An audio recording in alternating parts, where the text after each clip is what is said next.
Hello guys, welcome to a new video from the channel. This time we check how to fix DeepSeek AI verification code is not receiving. So let's start. So this problem happens usually when you try to sign up for DeepSeek.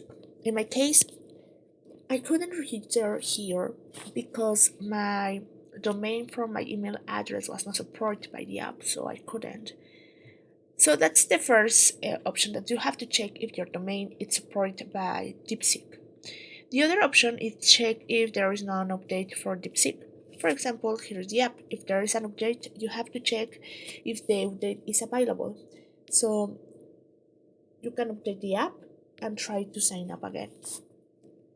And if this is not working too, so the last option I give you is let's install the app. So you can uninstall, or first you can delete all the information from here. So you can keep press and then app info.